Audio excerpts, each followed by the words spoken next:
तो चलिए प्यारे दोस्तों, आज जो हमारा ह्यूमन रिप्रोडक्शन है उसमें मेल रिप्रोडक्टिव सिस्टम को हम पढ़ रहे थे। ठीक, तो मेल रिप्रोडक्टिव में हम आगे कंटिन्यू करते हैं। हमने पिछली क्लास में अपने आपको बता दिया था कि जो सर्टोली सेल होती हैं, जो हमारी सर्टोली सेल होती हैं वो रिलीज़ करती हैं क्या, एंड्रोजन बाइंडिंग प्रोटीन, और लीडिंग सेल या इंटरस्टिशियल सेल जो होती हैं वो रिलीज़ करती हैं testicular hormone, that is androgen.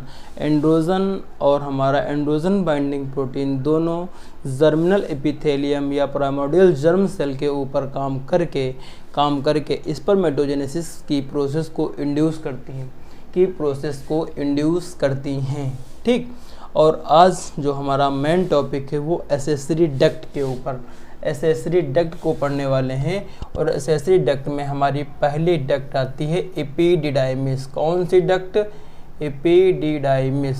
ठीक, अच्छा ये बताओ, जो हमारी एपिडिडाइमिस है तो इसका मेन काम क्या होता है? एपिडिडाइमिस का मेन काम होता है स्पर्म को स्टोर करना और उसका फंक्शनल मैचुरेशन करना। तो storage of sperm and functional maturation. अब आप एक बात बताओ, जब कोई चीज़ कहीं पे स्टोर होती है तो उसमें एक आध लोग डेथ भी होती है। तो जो एक दो स्पर्म की डेथ हो जाती है उनको ही एपिडिडाइमिस फैगोसाइट कर लेती है। क्या कर लेती है? फैगोसाइट कर लेती है। किसको? एपिडाइम। जो एपिडिडाइमिस होती है 6 सेंटीमीटर की लॉन्ग होती है। अब हमारी सेकंड जो एसेसरी डक्ट में आती है वो आती है वास डिफरेंस। कौन सी आती है? Vas deferens. ठीक, अब वाट डिफरेंस का मेन काम क्या होता है? तो जो वाट डिफरेंस है ये 60 सेंटीमीटर की इसकी लेंथ होती है। ठीक, जो हमारी वास डिफरेंस होती है तो यह स्पर्म के ट्रांसपोर्टेशन और मैचुरेशन में हेल्प करती है। वास डिफरेंस किस में हेल्प करती है? ट्रांसपोर्टेशन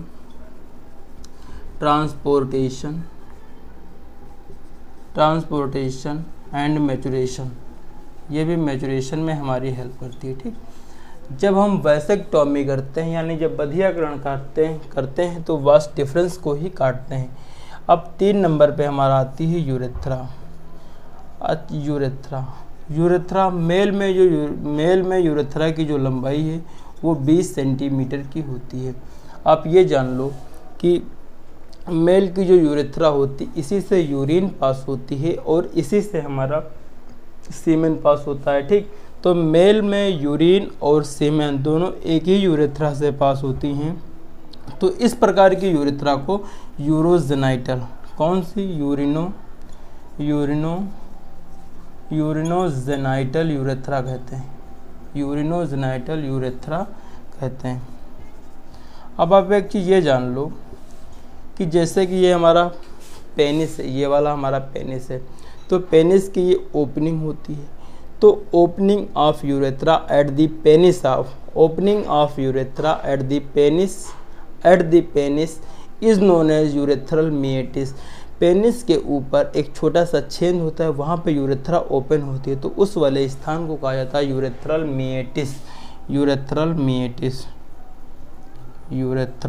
मिएटिस। ठीक, अब सेकंड क्वेश्चन ये आता है कि जो मेल की यूरेथ्रा होती है वो 20 सेंटीमीटर यानी लंबी होती है। अब आती है फीमेल की यूरेथ्रा जो होती है वो 4 सेंटीमीटर की होती है।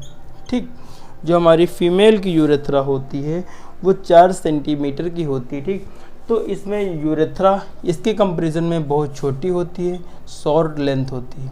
कैसी होती है? शॉर्ट लेंथ होती है। ये यूरेथ्रा छोटी होने के कारण इसमें UTI यूराइनरी ट्रैक्ट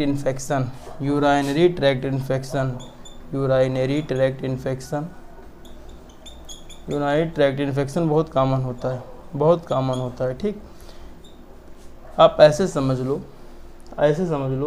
कि जैसे कि मेल और फीमेल दोनों यूरिन पास कर रहे हैं, मेल और फीमेल दोनों इक्वली यूरिन पास कर रहे हैं, तो मेल जब यूरिन पास करता है तो उसमें किसी भी प्रकार की कोई वॉइस नहीं आती, जबकि फीमेल वॉइस जब यूरिन पास करती है तो वॉइस आती है। रीज़न यही है कि जो फीमेल की यूरेथ्रा होती है वो लेंथ में छोटी होती है, जबकि मेल की यूरेथ्रा होती है वो लेंथ में बड़ी होती है। आप ऐसे समझ लो जैसे कि आपके यहाँ नल की टंकी होगी, ऊपर टंकी रखी हुई, ठीक।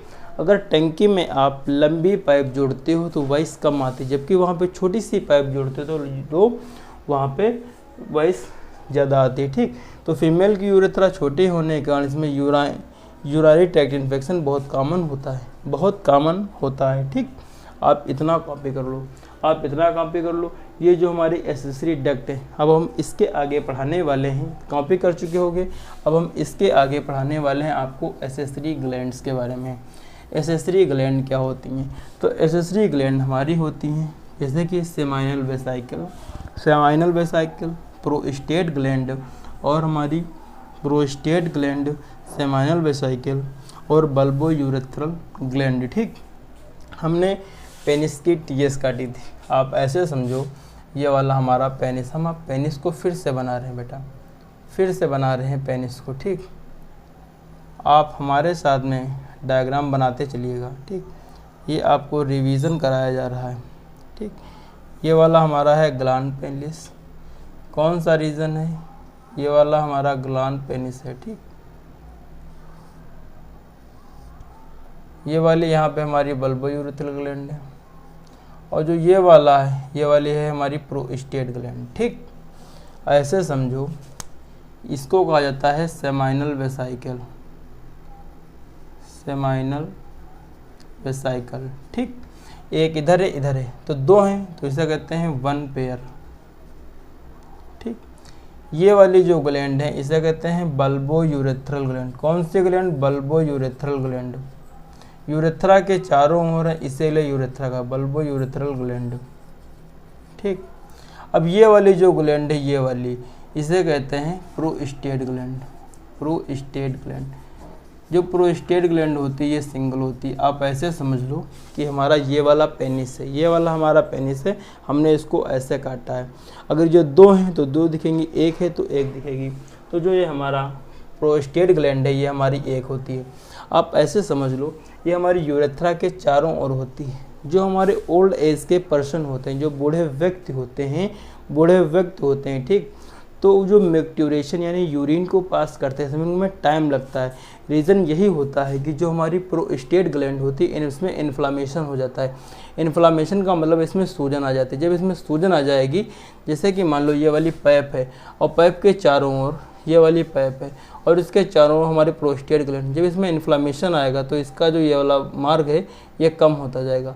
अगर ये कम होता जाएगा तो यूरिन धीरे धीरे कम पास कर पाएगा, इसलिए टाइम लगेगा। और इसलिए जो बूढ़े पर्सन होते हैं नाटाल, जो बूढ़े पर्सन होते हैं जिनमें प्रोस्टेट में इन्फ्लामेशन हो जाता है उनमें यूरिन पास करते समय टाइम लगता है। इससे सही करने के लिए जो प्रोस्टेट ग्लैंड होता है इसे काट के बाहर निकाल दिया जाता है और ये इन्फ्लामेशन सही हो जाता है, जिससे फिर से वो नॉर्मल लाइफ में आ जाते हैं। अब आप ऐसे करो, बल्बो यूरेथ्रल ग्लैंड भी वन पेयर होती है, वन पेयर, ठीक।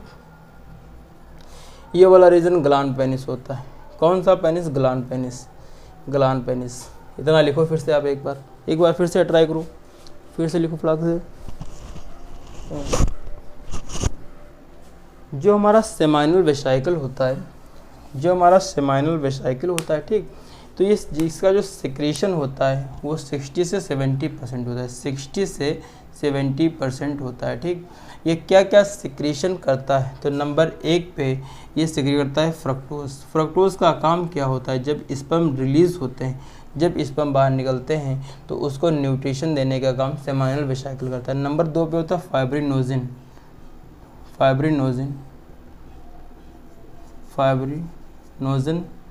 नोजन प्रोटीन होती है जो कि कोगुलेशन में हेल्प करती है। एनसीईआरटी में नहीं लिखा है, ठीक। फाइब्रिनोजिन प्रोटीन होती है जो कि इसको कोगुलेशन में, स्पर्म के कोगुलेशन में इसको हेल्प करती है।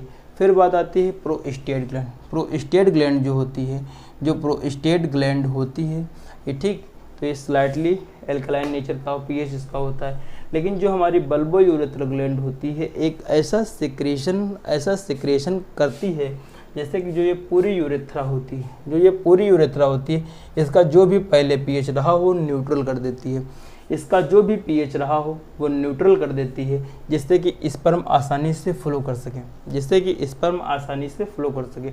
आप ऐसे समझ लो, आप ऐसे समझ लो कि जो राजा साहब होते हैं या किसी ज़िले का जो हमारा नेता है, राजनेता है, तो जब वो रैली में जाता है, रैली में जाने से पहले जो सिपाही लोग होते हैं वो वहाँ से भीड़ को कम करते हैं, कहते हैं हटो हमारे राजा आ रहे हैं, यहाँ पे राजा हमारा स्पर्म है। जब हमारा स्पर्म वास्ट डिफरेंस से होता हुआ इन सबसे होता हुआ आता है तो देखता है कि यहाँ पे भीड़ लगी। भीड़ का मतलब होता है इसका पीएच अलग अलग होता है, कहीं पे एल्कलाइन है, कहीं पे कुछ है। तो बल्बो यूरेथ्रल ग्लैंड अपना सिक्रेशन सिक्रेट करती है और इस पूरे पीएच को जिसका होता है इसे न्यूट्रल कर देती है, जिससे कि आसानी से स्पर्म बाहर निकल जाते हैं, जिससे कि आसानी से स्पर्म बाहर निकल जाते हैं। आप ऐसे समझ लो कि जब एक पर्सन स्पर्म को लॉस करता है, जब एक पर्सन स्पर्म को लॉस करता है तो लॉस करने से पहले एक दूधिया कलर का एक दूधिया कलर का तरल पदार्थ निकलता है। वो जो सिक्रीशन होता है वो बल्बो यूरेथ्रल ग्लैंड का सिक्रीशन होता है, बल्बो यूरेथ्रल ग्लैंड का सिक्रेशन होता है। ठीक, तो हमारा बल्बो यूरेथ्रल ग्लैंड का सिक्रेशन, सेमाइनल वेसिकल का सिक्रेशन और प्रोस्टेट ग्लैंड का सिक्रेशन, इन तीनों ग्लैंड का सिक्रेशन जो होता है उसे कहते हैं सेमाइनल प्लाज्मा। क्या कहते हैं? तीनों ग्लैंड का, ऑल थ्री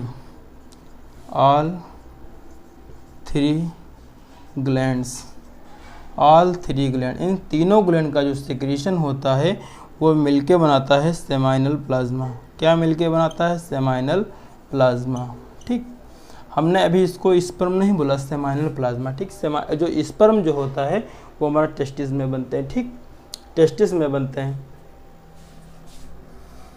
टेस्टिस में हमारे बनते हैं। ठीक, तो यहाँ पे जान लो ये हमारा टेस्टिस है, नीचे ये वाला टेस्टिस लगा हुआ है और ये वास्ट डिफरेंस से इससे कनेक्ट है, वास्ट डिफरेंस से मान लो ये कनेक्ट है, वास्ट डिफरेंस से इससे कनेक्ट है। ठीक, तो यहाँ से आ रहे हैं हमारे स्पर्म। जब हम स्पर्म, ये आ रहा स्पर्म, यह हो गया हमारा सेमाइनल प्लाज्मा। तो seminal plasma plus sperm is equal to, अब इसको कहते हैं सीमेन। डिफरेंस समझो कि सीमेन और सेमाइनल प्लाज्मा और स्पर्म क्या है। देखो, सेमाइनल प्लाज्मा जो है वो हमारा सेमाइनल वेसिकल, प्रोस्टेट और बल्बो यूरेथ्रल ग्लैंड का सिक्रेशन होता है, जबकि जो हमारा स्पर्म होता है ये टेस्टिस से वास्ट डिफरेंस के द्वारा इसमें सिक्रेट होता है। ठीक, तो इन दोनों को एक साथ मिला के हम सीमेन कहते हैं। आप ऐसे समझ लो, जब हम लोग वेसेक्टॉमी करते हैं यानी हमारी वास्ट डिफरेंस जो काट के बांध देंगे, जब काट के बांध देंगे तो यहाँ से कौन नहीं जा पाएगा? यहाँ से केवल सीमेन नहीं जा पाएगा, यहाँ से केवल हमारा स्पर्म नहीं जा पाएगा, और स्पर्म नहीं जा पाएगा तो इसको हम सीमेन नहीं कहेंगे। तो क्या आएगा? तो आएगा सेमाइनल प्लाज्मा। आप ऐसे समझ लो, जब हम लोग वेसेक्टॉमी करते हैं तो वेसेक्टॉमी के बाद में केवल हमारा वास्ट डिफरेंस से हमारा स्पर्म नहीं आ पाता है, लेकिन फ्लूइड बाहर निकलता है और उसी फ्लूइड को कहा जाता है सेमाइनल प्लाज्मा। लेकिन जब ये नॉर्मल कंडीशन में होता है तो इसमें स्पर्म भी अंदर जाते हैं, और जब स्पर्म अंदर जाते हैं तो टोटली इसको सीमेन कहा जाता है। क्या कहा जाता है? टोटल, इसलिए इसे सीमेन कहा जाता है। आप इतना लिखो पहले, और टोटल इतना लिखो पहले। ठीक, लिख लिया इतना। अब आप ये समझ लो, सीमेन हो गया कि जब एक एजुकुलेशन होता है, जब एक बार एजुकुलेशन होता है, ठीक, तो एक बार एजुकुलेशन में कम से कम 2 से 3, एक बार एजुकुलेशन में 2 से 3 ml हमारा फ्लूइड निकलता है या सीमेन निकलता है। ठीक, सीमेन निकलता है, लेकिन सीमेन निकलता है और ये 2 से 3 ml में कम से कम 200 से 300 मिलियन स्पर्म होते हैं, 300 मिलियन स्पर्म होते हैं। अब नॉर्मल प्रेगनेंसी के लिए कम से कम 60% स्पर्म, इसका 60%, 200 से 300 का 60% आप निकालोगे, इतना समझदार हो, इसका 60% नॉर्मल शेप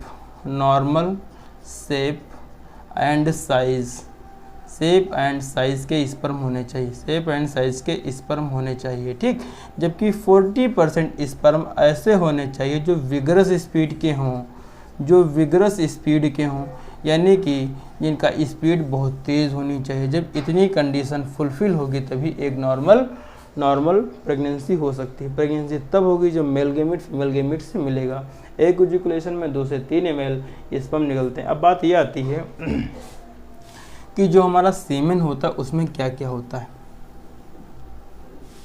जो हमारा सीमेन होता है उसमें क्या क्या होता है, तो सीमेन में नंबर 1 फ्रुक्टोज होता है। फ्रुक्टोज कौन है, समाइनल वेसिकल। तो सीमेन क्या में क्या क्या होता है, यहाँ पर लिख लो सीमेन में होता है fructose plus calcium plus certain enzyme, कुछ एंजाइम भी पाए जाते हैं, प्लस सर्टेन एंजाइम पाए जाते हैं। ये वाला क्वेश्चन नीट में बहुत बार पूछा गया है कि क्या क्या हमारा सीमेन में होता है। तो फ्रक्टोज होता है, कैल्शियम प्लस सर्टेन एंजाइम होता है। अब बात ये आती है कि जो रेप केस होता है तो रेप को उसको कैसे डायग्नोस किया जाता है। तो उसको डायग्नोस करने के लिए जो वेजाइना होती है तो वेजाइना में नॉर्मली फ्रक्टोज नहीं पाया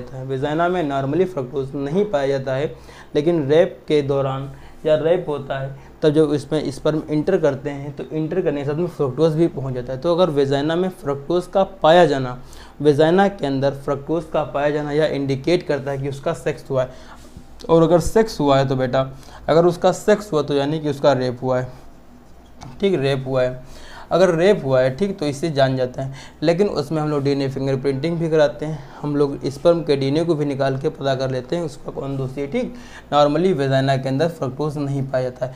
अगर उस फीमेल या लेडी के वेजाइना के अंदर फ्रक्टोज पाया जा रहा है तो इसका सीधा सा मतलब हुआ है कि उसका रेप हुआ है, ठीक। आप इतना लिखो।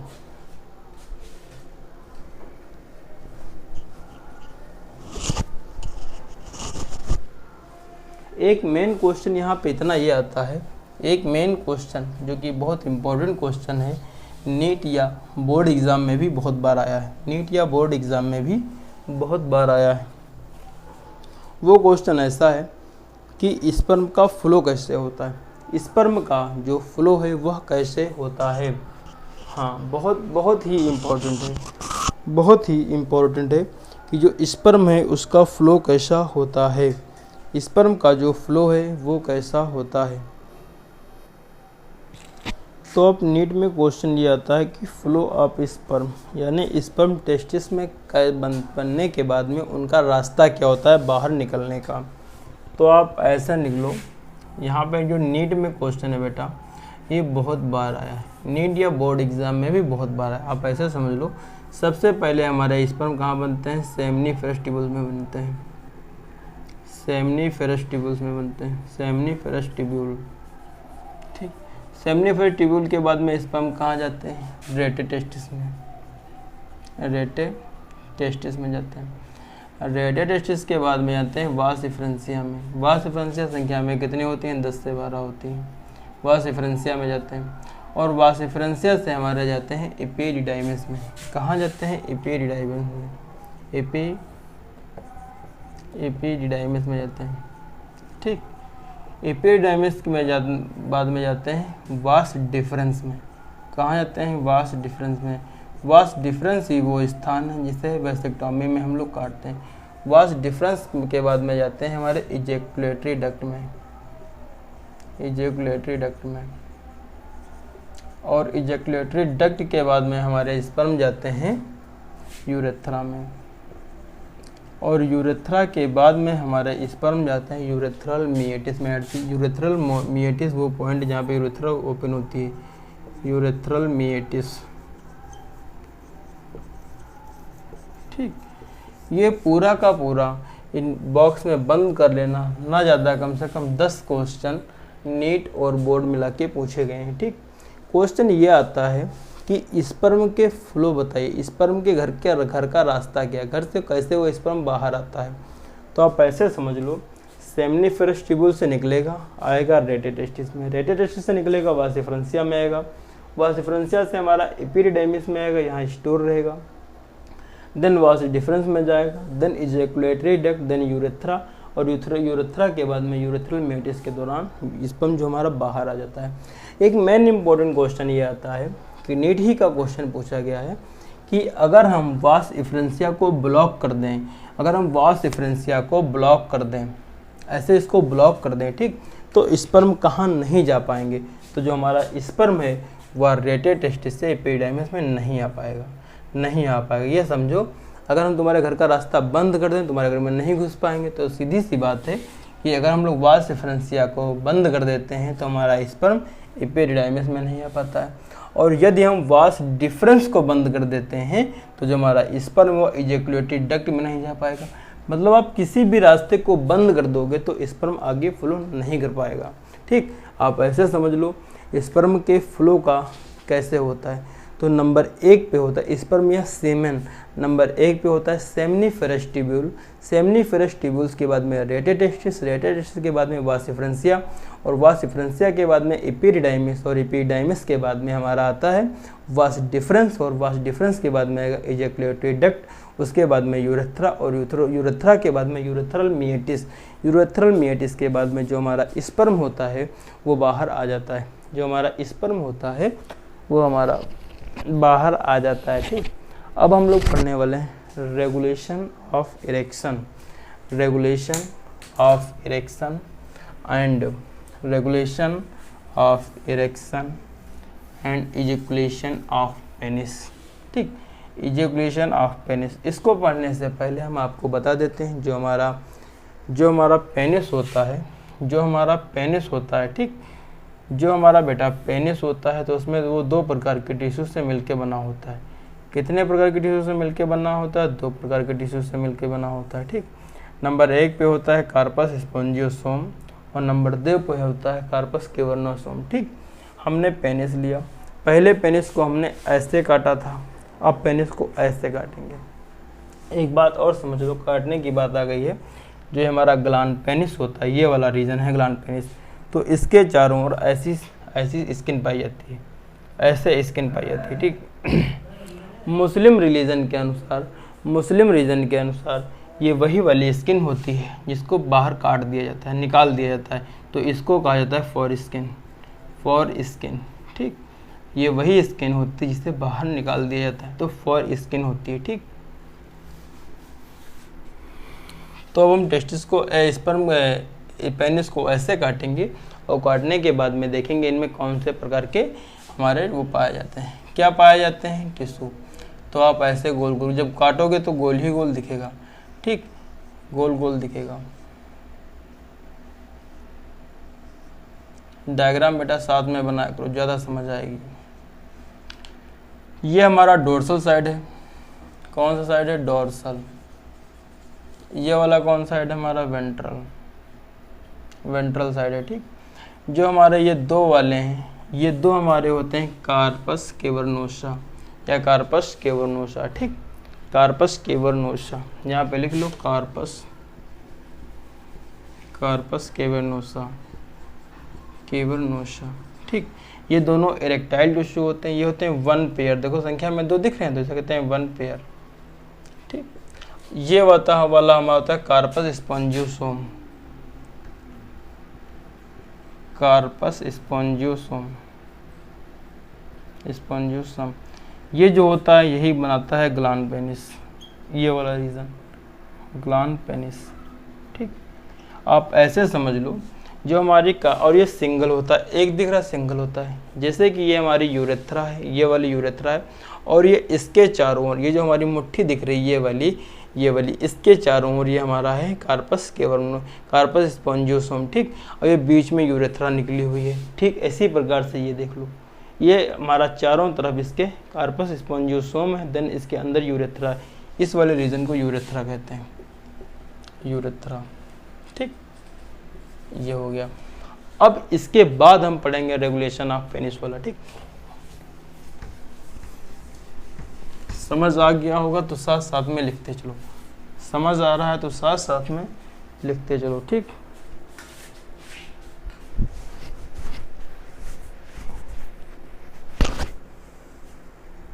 अब हेडिंग डालो रेगुलेशन ऑफ, हेडिंग डालो regulation of erection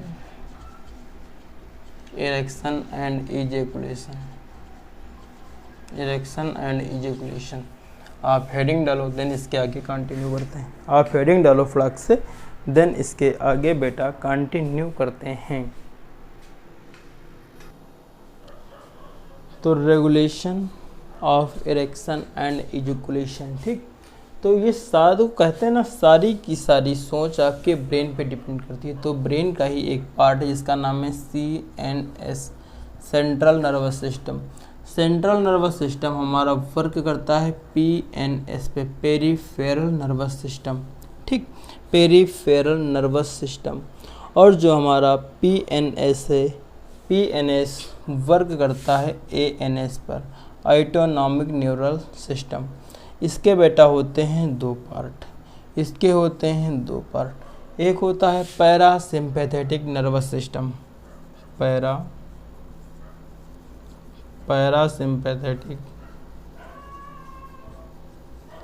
parasympathetic nervous system, और दूसरा होता है सिम्पैथेटिक नर्वस सिस्टम। कौन सा? सिम्पैथेटिक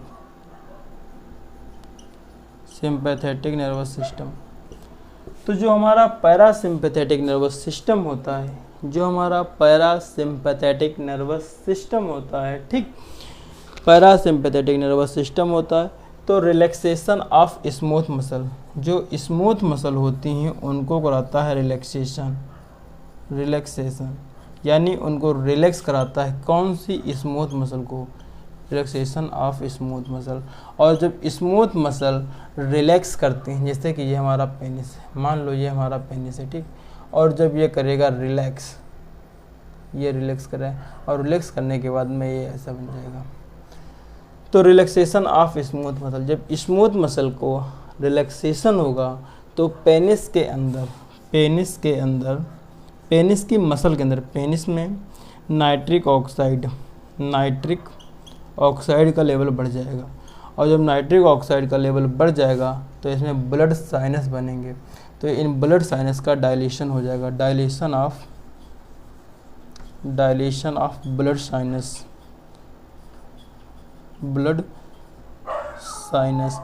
तो ब्लड साइनस का डायलेशन हो जाएगा, और जब ब्लड साइनस का डायलेशन हो जाएगा बेटा, जब ब्लड साइनस का डायलेशन हो जाएगा तो पेनिस में इरेक्शन हो जाएगा। क्या हो जाएगा? इरेक्शन हो जाएगा। तब पेनिस में इरेक्शन हो जाएगा, पेनिस हमारा खड़ा हो जाएगा, ठीक। अब बात आती है सिंपैथेटिक नर्वस सिस्टम। तो जो हमारा सिंपैथेटिक नर्वस सिस्टम होता है, जो बेटा हमारा सिंपैथेटिक नर्वस सिस्टम होता है, ठीक, तो ये हमारा स्मूथ मसल के ऊपर यानी एपिडिडाइमिस वास डिफरेंस के ऊपर वर्क करेगा। एपिडिडाइमिस और वास डिफरेंस के ऊपर, smooth muscle epididymis and vas deferens के ऊपर वर्क करेगा और वर्क करने के बाद में इसको स्टिमुलेट कर देगा और इससे करा देगा इजैकुलेशन। अब आप ऐसे समझ लो, आपने इतना इजैकुलेशन करा देगा, यहाँ पे इरेक्शन होगा, ये इजैकुलेशन करा देगा। आप इतना ये समझ लो केवल और केवल कि मात्र सोचने भर से स्पर्म का लॉस हो जाता है। जैसे कि आप नाइट में बेड के ऊपर सो रहे हैं, आपके ब्रेन में सेक्सुअल थॉट्स आते हैं। जैसे ही आपके ब्रेन में सेक्सुअल थॉट्स आते हैं देन एक्टिव हो जाता है सिंपैथेटिक नर्वस सिस्टम और ये इसको वैसा ही याद कराने लगता है और तुरंत आपके स्पर्म का फ्लो हो जाता है। रीज़न यही होता है कि जब आप ज़्यादा OTT प्लेटफॉर्म या ऑनलाइन प्लेटफॉर्म के ऊपर उस तरह का कंटेंट देखते हैं तो आपका ब्रेन का जो पार्ट होते हैं ये सब हाइपर एक्टिव हो जाते हैं और आपके स्पर्म लॉस को प्रोसेस को बढ़ा देते हैं, ठीक। तो मेन रीज़न यही है, जिसे नाइट फॉल कहते हैं। तो नाइट फॉल कुछ नहीं बेटा, नाइट फॉल कुछ नहीं है। आपने जो अपनी ब्रेन में मेमोरी बना रखी है, उसी मेमोरी को ये रात में दोहराता रहता है ब्रेन और ये सब स्पर्म लॉस होता रहता है, ठीक। That is all about regulation of erection of penis, ठीक। आप समझ चुके हो regulation of erection of penis. चलिए, थैंक यू, फिर मिलते हैं आगे के लेक्चर में।